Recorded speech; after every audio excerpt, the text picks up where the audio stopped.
And I would say, you don't just have to face the reality of unjust suffering and death in your life. You have to face the reality of hell. And you might say, well, I don't believe in hell. It's like, well, do you believe in Nazi Germany? Do you believe in the Stalinist Soviet Union or Maoist China or Cambodia? That's hell. And you can assess that more deeply. You could say, well, that's not even hell. That's not as precise a formulation of hell as you might be able to conceptualize. Hell is actually participation in the process that led to the establishment of those countries. And that's something that human beings do. And the fact that we do that is something we have to face. And maybe that's even worse than death. And I think you can make a case for that. I really do. I think there are things in life that are worse than death. There are things in life that are worse than unjust suffering and death. And the things that lead to hell are worse. And you might think, well, I don't have to worry about that. It's like, yeah, you do, as a matter of fact, because you're going to face those things too. And you're going to face that when you face your own malevolence, which you will, and you're going to face that when you face the malevolence of others, including the mob. And some of that's just death and tragedy, and some of it is something far darker and deeper than that. And so, yeah, you face that. And so that's kind of interesting. And then you might think, well, how should you face that? And that's where Tammy's story is relevant. It's like, well, so she went and swam with the sharks. And I wasn't very happy about that because our life has been adventurous enough. I thought, do you really need to go swim with the sharks? And the answer seemed to be, well, that would be an adventure. And, I don't interfere with her when she's having an adventure. She's going to go have an adventure. It's far be it for me to interfere. And then she told me, that you had to look the shark in the eye or it would think you're prey. Think, well, what do you have to look in the eye so you're not prey? And human beings have been trying to figure that out for a long time because we're strange animals, because we're predators, but we're also prey. And so I guess at any moment you're sort of deciding, well, are you a predator?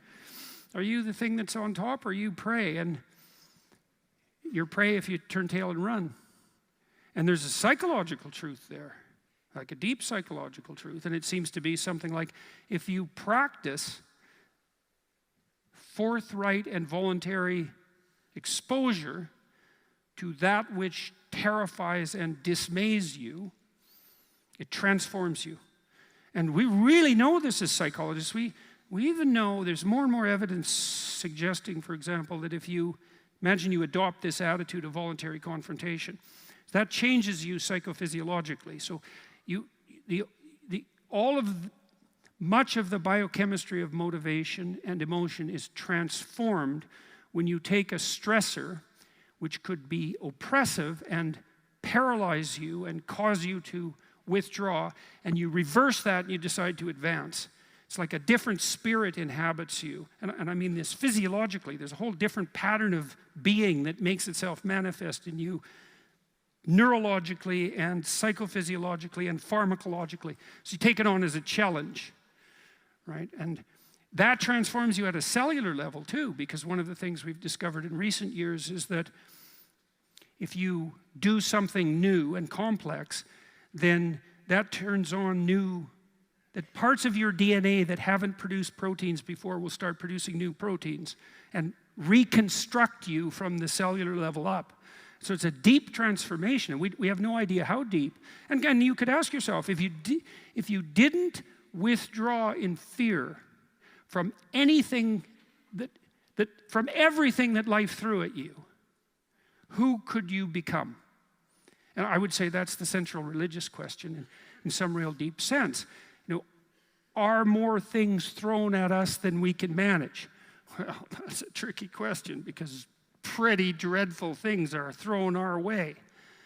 And you might say, well, that just presents an insuperable barrier to progress. That's not very helpful because you're alive, here you are, you got these problems to contend with, and if it's an impossible task, then how could you be anything but hopeless and desperate? But then you think, well, wait a second, how would things transform if I took this on as a voluntary adventure? Regardless of its scope, and the scope would include unjust suffering, death, and hell. And that's not just some religious or metaphysical vision. It's like, no, you're actually going to have to contend with that in your life, in whatever way those things make themselves manifest to you personally. That's coming, man. And so maybe you better get prepared. And then the question might be, well, what would happen if you got prepared? And the answer might be, you'd be prepared. And I think the religious enterprise in its deepest sense is that process of preparation.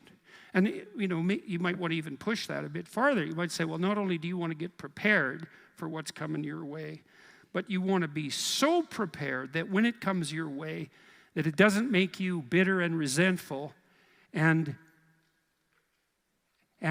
tempted by the desire to walk the path that would make all of that even worse. And so you might say, well, if you could really face up to what you need to face up to, not only could you turn yourself into someone that could bear the catastrophe of life and exposure to hell, but maybe you could turn yourself into someone who would still do good even while facing those things. And that's a pretty noble goal. Because it's realistic. It's not naive at all. It says, look, man, trouble's coming your way, and it's real. And yet it's possible that you could confront that and still do good in the deepest sense. It's like, well, that's quite something. It would be really quite something if that's true. And one of the preconditions of that would be faith, I suppose. And in some sense, that's what Tammy was manifesting when she went down and swam with the sharks. Faith that if she looked the bloody predator in the eye,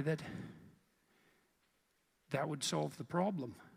And then you think too, well, could it be any other way? It's like, well, we have all these problems in our lives, and we could think there's two possible ways of approaching those problems. One would be we just ignore them in the hopes they would what? Go away?